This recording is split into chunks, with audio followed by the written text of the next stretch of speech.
जो बीज देश के पहले प्रधानमंत्री जी ने बोया था,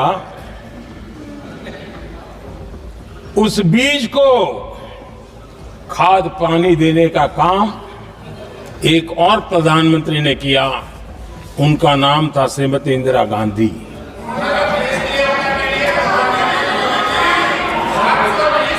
जो पाप पहले प्रधानमंत्री करके गए और जो खून लग गया था 1971 में, ये पाप 1971 में उस समय की प्रधानमंत्री श्रीमती इंदिरा गांधी ने किया था। ऐसा खून कांग्रेस के मुंह लग गया कि समय समय पर वो संविधान का शिकार करती रही। कांग्रेस के माथे पर ये जो पाप है ना, वो कभी भी धुलने वाला नहीं है। आज संसद में बैठे हुए सत्ता पक्ष के मेरे साथी ज्यादा से ज्यादा अतीत की बातें करते हैं। 1921 में क्या हुआ, कब हुआ, नेहरू जी ने क्या किया। अरे वर्तमान की बात करिए, देश को बताइए आप क्या कर रहे हैं, आपकी जिम्मेदारी क्या है। कि सारी जिम्मेदारी जवाहरलाल नेहरू की है। मेरे सत्ता पक्ष के साथी आज खड़े हुए और तमाम गिनती करने लग गए कि ऐसा हुआ वैसा हुआ 1975 में जो हुआ। तो सीख लीजिए ना, आप भी सीख लीजिए। आप भी अपनी गलतियों के लिए माफी मांग लीजिए। आप भी बैलेट पे चुनाव कर लीजिए। आप भी बैलेट पे चुनाव कर लीजिए। दूध का दूध, पानी का पानी हो जाएगा। आप राजनीतिक न्याय की बात करते हैं, सरकारों को पैसों के बल पर गिरा देते हैं। अध्यक्ष महोदय जी, मेरे सत्ता पक्ष के साथी जो बहुत बड़ी बड़ी बातें करते हैं, जिसका नाम लेने से कभी कभी आप झिझकते हैं और कभी कभी उनका नाम धड़ाधड़ इस्तेमाल किया जाता है अपने आप को बचाने के लिए। उन्होंने HAL, BHEL, SAIL, गेल, ONGC, NTPC, railways, IIT, IIM, oil refineries, तमाम PSU बनाए। अध्यक्ष महोदय, उनका नाम पुस्तकों से मिटाया जा सकता है, उनका नाम भाषणों से मिटाया जा सकता है, लेकिन जो उनकी भूमिका रही इस देश की आज़ादी के लिए और इस देश के निर्माण के लिए, वो इस देश से कभी मिटाया नहीं जा सकता। सत्ता पक्ष के मेरे साथी अक्सर 75 सालों की बात करते हैं।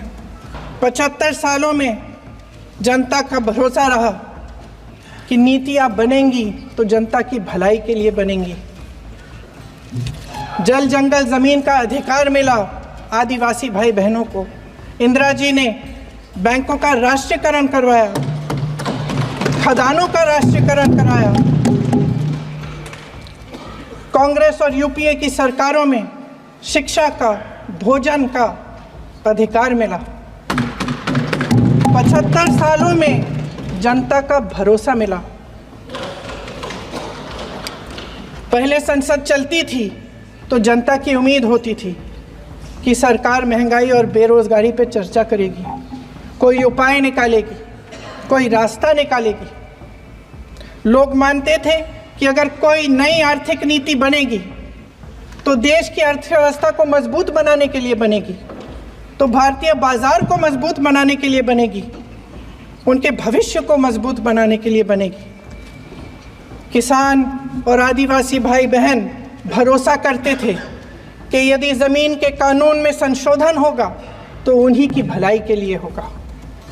सत्ता पक्ष के मेरे साथी 75 सालों की बात करते हैं, लेकिन इन 75 सालों में ये उम्मीद, आशा, ये अभिव्यक्ति की ज्योति कभी थमी नहीं, कभी बुझी नहीं।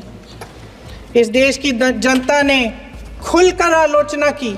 जब जब जनता नाराज हुई तब तब सत्ता को ललकारा, उसे चेतावनी दी, बड़े से बड़े नेताओं को कटघरे में खड़ा किया, उनसे जवाब मांगा, न्याय मांगा।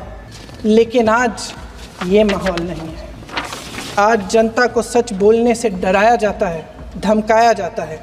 पत्रकार हो या विपक्ष का नेता हो या किसी यूनिवर्सिटी का प्रोफेसर हो, छात्र संघ हो या कर्मचारियों का संगठन हो, सबका मुंह बंद कराया जाता है। किसी पे ईडी, किसी पे सीबीआई, किसी पे इनकम टैक्स,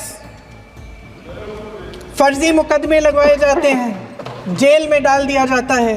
विपक्षी नेताओं को जेल में डाल दिया जाता है, उनको सताया जाता है। इन्होंने देश का पूरा माहौल भय से भर दिया है।